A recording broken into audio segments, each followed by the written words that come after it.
تو اس نوجوان کو راہب کی باتیں زیادہ اٹریکٹ کرنے لگی کہ یار اس کی باتوں میں توحید ہے، نماز ہے، روزہ ہے، صلہ رحمی ہے، اوٹ پٹانگ پھینکتا نہیں ہے لمبی لمبی ہے، لاجک کی بات کرتا ہے. اور یہ جو جادوگر ہے یہ لالچی بھی ہوتے ہیں، جھوٹے بھی ہوتے ہیں، کذاب بھی ہوتے ہیں، اور بہت ساری فحش حرکتوں میں بھی مبتلا ہوتے ہیں. کتنی لوگوں کی عزتوں کو لوٹا ہے نا ان جادوگروں نے. تو میں کیا بات کر رہا تھا؟ ہاں، تو وہ جو نوجوان تھا اس جادوگر کے پاس آتا اور جادوگر اس کو یہی پھونکوں والی سرکار بنانے کی کوشش کرتا. تو نوجوان کو اندازہ ہو گیا کہ یہ جھوٹا مکار، ٹھیک ہے میں یہ فن سیکھ لوں گا تو پیسہ تو کما لوں گا، بادشاہ کا قرب بھی مجھے مل جائے گا، لیکن صحیح بات کس کی ہے؟ راہب کی، جو اللہ والا ہے، نیک ہے، طہارت ہے، پاکیزگی ہے. تو عیسائی مذہب پر اس کا دل آ گیا کہ بھائی یہ ٹھیک ہے. تو اب آہستہ آہستہ کیا ہوا کہ وہ جو ہے اسلام قبول کیے. جو اس زمانے کا اسلام تو عیسائیت ہی تھی نا، عیسائیت قبول کی اس نے اور عبادت گزار بن گیا. اب جب عبادت گزار بنا تو اس کے ہاتھ پہ کرامتیں ظاہر ہونا شروع ہو گئی. یہاں جہلم کو بہت غصہ آئے گا کہ ایسا ہوا کیوں، لیکن یہ حدیث سے ثابت ہے، صحیح حدیث سے. میں کہتا ہوں اس زمانے کے بزرگ جو عیسائی تھے، نوجوان جو حضرت عیسیٰ کے امتی تھے، عیسیٰ ابن مریم کا امتی نیک بنے، اس کے ہاتھ پہ کرامت ظاہر ہو سکتی ہے. اور اس امت محمد صلی اللہ علیہ وسلم کا امتی نیک بنے اور نوجوان نہ ہو بلکہ بوڑھا ہو جائے اسی نیکی میں، اس کے ہاتھ پہ کرامت اگر ظاہر ہو تو آپ کہتے کہانیاں سناتے ہیں، بابوں کے قصے سناتے ہیں، شرک پھیلاتے ہیں. بھائی آپ قرآن و سنت کو فالو نہیں کر رہے، آپ کو بزرگوں سے چونکہ بغض ہے لہذا ان کی کوئی کرامت آپ کے سامنے آتی ہے تو اب آپ کو یہ ہوتا ہے میری تو کوئی کرامت ہو نہیں رہی اور ہمارے تو سرے سے کوئی بزرگی نہیں ہے، ان کی کیوں ہو رہی ہے؟ اس بیس پہ آپ انکار کر رہے ہوتے ہو، اس بیس پہ آپ. ہاں اس میں ڈرامے بازی بھی ہوتی ہے، جھوٹ قصے بھی سنائے جاتے ہیں، لیکن سنانے والا اگر مستند ہے اور جس کے بارے میں سنایا جا رہا ہے اس کا نیک ہونا ثابت ہو جائے پھر اس کرامت کا انکار کرنا یہ پیغمبر کی توہین ہے صلی اللہ علیہ وسلم کی. کیوں توہین ہے؟ کہ بھئی عیسیٰ کے امتی سے تو کرامتیں ظاہر ہو سکتی ہیں اور محمد صلی اللہ علیہ وسلم کے امتی سے کرامت ظاہر نہیں ہو سکتی. اس کا مطلب آپ حضرت عیسیٰ کا مقام محمد صلی اللہ علیہ وسلم سے بڑھا رہے ہو. کہ عیسیٰ ابن مریم علیہ السلام کو فالو کرنے والے تو دنیا میں ہوں گے کرامتیں، اور محمد صلی اللہ علیہ وسلم کو فالو کرنے والوں کے ہاتھ میں کچھ نہیں ہوگی کرامت. تو یہ سارا قصہ ہی غلط ہے میرے بھائی جو ان لوگوں نے منجن بیچ رہے ہیں نا. ہاں اس میں اعتدال ضروری ہے کہ توحید پرست ہو، وہ بزرگ نیک ہو اور اس کی کرامت کا صدور مستند ذریعے سے ثابت ہو. ایسا نہیں ہے کہ کوئی بیٹھ کے بنا رہا ہو، بیٹھ کے مستند ذریعہ ہو.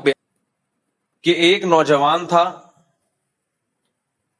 ایک نوجوان، بادشاہ نے کہا جادوگر سے نا، بادشاہ لوگ اس کے جادوگر تھے جو لوگوں کو الو بناتا تھا، تو اس سے بادشاہوں کے منجن بھی بکتے ہیں.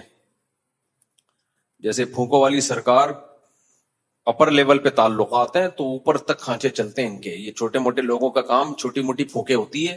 اتنے بڑے پیمانے پر ہول سیل کے حساب سے اگر کوئی پھونک مار رہا ہے تو اس کا مطلب اونچی سطح پہ، چاہے وہ اسٹیبلشمنٹ ہو، چاہے وہ ہمارے سیاسی لیڈر ہوں، کہیں نہ کہیں اس کا کھانچا چل رہا ہے. اتنی ورنہ اتنی پھونک کہاں سے آ رہی ہے بھائی؟ تو یہ باقاعدہ اسٹیبلشمنٹ میں کچھ لوگ ہوتے ہیں، پوری نہیں، کچھ لوگ ہوتے ہیں جن سے ان کے رابطے ہوتے ہیں، اور پھر سیاسی لیڈروں میں کچھ لوگ ہوتے ہیں جن سے ان کے رابطے ہوتے ہیں، تو وہاں سے ان کو پائپ لائن ہوتی ہے، وہاں سے پھونک ان میں بھری جا رہی ہوتی ہے اور یہ آگے پارسل کر رہے ہوتے ہیں. تو اتنے اونچے پیمانے پر یہ ہوتا نہیں ہے اپر لیول میں اتنے تعلقات کے بغیر. چھوٹے موٹے عامل یہ ادھر ادھر چتونگڑے گھوم رہے ہوتے ہیں، ان کے کوئی تعلقات نہیں ہوتے. تو اب کیا ہے، اب جو بادشاہ تھا نا اس نے کیا کیا، اس نے کہا کہ جادوگر کو بلایا، پھونکوں والی سرکار جو اس زمانے کی تھی، کیونکہ وہ بھی شعبدے دکھاتے ہیں نا. یہ بھی دیکھو ہڈی ٹوٹی ہوئی تھی ہم نے جوڑ دی، لنگڑا تھا ایک دم سیدھا چلنا شروع ہو گیا. تو یہ سارے شعبدے ہوتے ہیں، جادوگروں کے پاس ہوتے ہیں شعبدے. تو بادشاہ نے جادوگر کو بلایا اور کہا کہ میں